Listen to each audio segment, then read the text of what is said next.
À chaque nouveau cycle de direction, l'histoire de l'Église adventiste du 7e jour avance vers son dénouement prophétique. Mais cette fois-ci, le moment de la transition est chargé de questions. Le monde vit une tension croissante.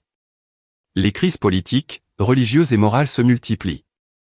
Et l'Église elle-même est confrontée à des défis qui touchent son identité, sa mission et sa fidélité à la vérité éternelle. C'est dans ce contexte que le nouveau président mondial de l'IASD a été choisi. Une décision qui peut sembler purement administrative pour beaucoup, mais qui, pour ceux qui l'observent avec discernement spirituel, peut signifier bien plus. Qui est cet homme? Que représente-t-il? Et surtout, cette nouvelle direction conduira-t-elle le peuple de Dieu de manière fidèle et ferme jusqu'à la fin? Ou bien, sans s'en rendre compte, préparera-t-elle le terrain pour l'éloignement silencieux des piliers qui soutiennent notre foi? Au cours des prochaines minutes, nous allons réfléchir avec équilibre et respect à ce choix, à la lumière de l'histoire, de la mission prophétique de l'Église et des avertissements inspirés. Car, au-delà des noms ou des titres, ce qui est en jeu ici, c'est le destin spirituel d'un peuple appelé à être une lumière au milieu des ténèbres. Qui est le nouveau président de l'IASD? Le nouveau président de l'Église adventiste du 7e jour est le pasteur Ayrton Keller. Brésilien, originaire du Rio Grande do Sul, Keller a une longue carrière au sein de l'organisation adventiste. Avant d'assumer cette responsabilité mondiale, il avait déjà occupé le poste de président de la division sud-américaine et, plus récemment, celui de secrétaire exécutif de l'Association générale. Au fil des ans, il a gagné le respect pour ses compétences administratives, son charisme pastoral et sa capacité à maintenir un équilibre entre organisation, mission et principe. Son élection représente une étape importante, c'est la première fois qu'un Brésilien occupe le poste le plus élevé de la direction mondiale de l'IASD. Et cela n'est pas seulement symbolique, c'est aussi stratégique. Cela reflète la croissance de l'adventisme en Amérique du Sud et la reconnaissance d'une génération de dirigeants qui se sont montrés actifs, engagés et influents. Mais cette grande responsabilité s'accompagne également d'un poids énorme. Diriger l'Église mondiale en cette période de changements sociaux rapides, de défis théologiques croissants et de pressions externes de plus en plus intenses. Ayrton Keller assume la présidence à un moment sensible de l'histoire. Un moment où la fidélité à la mission prophétique doit être plus qu'un idéal, elle doit être une réalité vécue et défendue avec courage.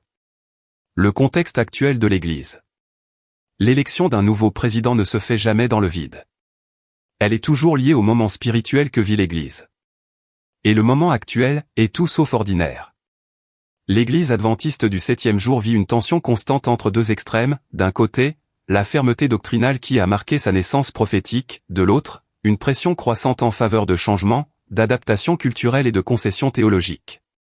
Dans certaines régions du monde, les dirigeants et les membres cherchent à préserver les piliers historiques de la foi adventiste avec zèle et fidélité.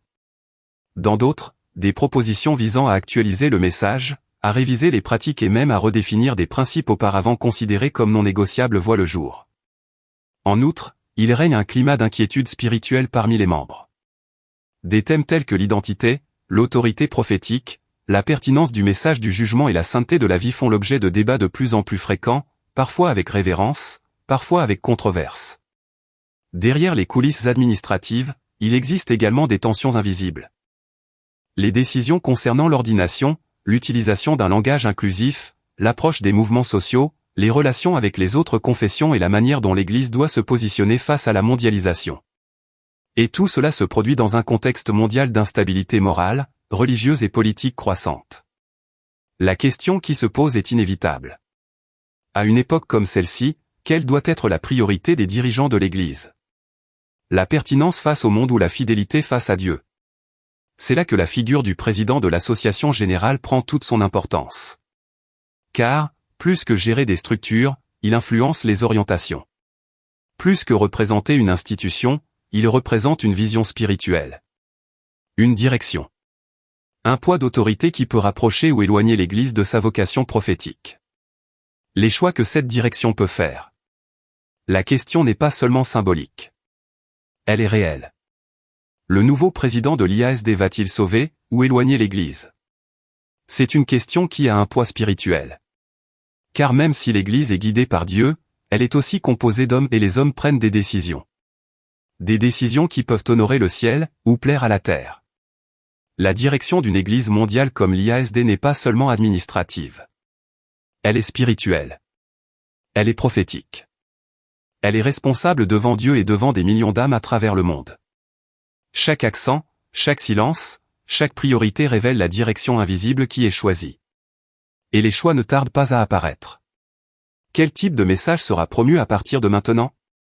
Les 3 messages angéliques continueront-ils d'être au centre de la proclamation, ou seront-ils dilués pour s'adapter au goût du monde moderne? L'esprit de prophétie sera-t-il honoré comme une lumière mineure qui conduit à la plus grande, ou sera-t-il traité comme une simple collection de citations anciennes, facultatives et gênantes? Le sabbat, la sainteté, la réforme de la santé, la préparation au retour du Christ, seront-ils renforcés comme faisant partie de l'identité restante? Ou verrons-nous un leadership qui préfère les thèmes neutres, les discours modérés et les mots soigneusement choisis pour ne froisser personne? Car sauver l'Église ne consiste pas seulement à maintenir sa structure en état de fonctionnement. Sauver, ici, signifie maintenir vivante sa mission prophétique. Cela signifie résister aux pressions de l'écuménisme, de la théologie libérale, des alliances politiques, de la culture progressiste qui tente de remodeler même ce que Dieu a appelé saint. Et éloigner l'Église ne signifie pas nécessairement provoquer une rupture. C'est quelque chose de beaucoup plus subtil. S'éloigner, c'est faire taire ce qui dérange, c'est tolérer ce que Dieu ne tolère pas, c'est embrasser la neutralité comme une vertu, alors que le ciel exige de la fermeté. Les dirigeants ne se révèlent pas seulement dans leur discours. Ils se révèlent lorsqu'il y a confrontation. Le nouveau président sera mis à l'épreuve. Il devra prendre des décisions difficiles. Des pasteurs divisés. Des conférences sous pression. Des universités en crise doctrinale. Des ministères indépendants. Et un monde en plein effondrement, demandant à l'Église de s'aligner sur l'agenda social et religieux du moment. Quelle sera sa position? Défendra-t-il la vérité, même si cela lui coûte des applaudissements, des postes et des avantages? Ou optera-t-il pour la stabilité politique, la diplomatie institutionnelle, la popularité auprès des médias et des nations? L'histoire nous montre que Dieu a toujours eu des leaders fidèles en temps de crise. Mais elle nous montre aussi que des leaders tièdes ont ouvert la voie à l'éloignement du peuple, lentement, sans scandale, mais avec des conséquences éternelles. Et aujourd'hui, plus que jamais, il n'y a pas de place pour la neutralité. Ceux qui restent silencieux face à la crise ont déjà choisi leur camp. Et vous, qu'en pensez-vous? Le nouveau président sera-t-il le changement dont l'Église adventiste avait besoin ou apportera-t-il de nouveaux défis? Donnez votre avis dans les commentaires. Ce qu'Ellen White a dit au sujet du leadership dans les derniers jours. La Bible est claire, à celui qui a beaucoup reçu, il sera beaucoup demandé. Et l'histoire nous montre que le leadership du peuple de Dieu a toujours été observé avec une attention particulière par le ciel. Car lorsqu'un leader marche, beaucoup le suivent. Ellen White, messagère du Seigneur pour ces derniers jours, a écrit des paroles sérieuses et parfois solennelles sur la responsabilité de ceux qui assument des positions d'autorité au sein de l'Église. À plusieurs reprises, elle a averti que tous ceux qui occupent des postes élevés ne sont pas nécessairement guidés par l'Esprit de Dieu. Certains y sont placés par la providence divine. D'autres, par l'influence humaine. Elle a écrit. Des hommes occuperont des postes à haute responsabilité, qui n'ont pas été sanctifiés par l'obéissance à la vérité. Testimony for the Church, vol. 8, p. 41. À un autre moment, elle a déclaré. J'ai vu que beaucoup de ceux qui occupent des postes élevés dans l'Église ne connaissent pas vraiment Dieu. Ce sont des ministres, des dirigeants, des responsables, mais sans lien réel avec le ciel. Premiers écrits, p. 124. Ces mots n'ont pas été écrits pour susciter la peur ou la méfiance, mais pour éveiller la vigilance spirituelle. Le danger n'a jamais été uniquement l'ennemi extérieur. Le danger le plus subtil et le plus destructeur a toujours été l'éloignement intérieur, fait sous l'apparence de la piété, mais sans la puissance de la sainteté. Ellen White a également averti que dans les derniers jours, il y aurait un bouleversement dans l'Église, et que de nombreux dirigeants seraient écartés parce qu'ils ne resteraient pas fermes dans la vérité. Elle a vu que le peuple de Dieu serait éprouvé jusqu'à la limite, et que la loyauté envers le message du troisième ange serait la ligne de démarcation entre les fidèles et les infidèles, y compris parmi ceux qui occupent des postes de direction.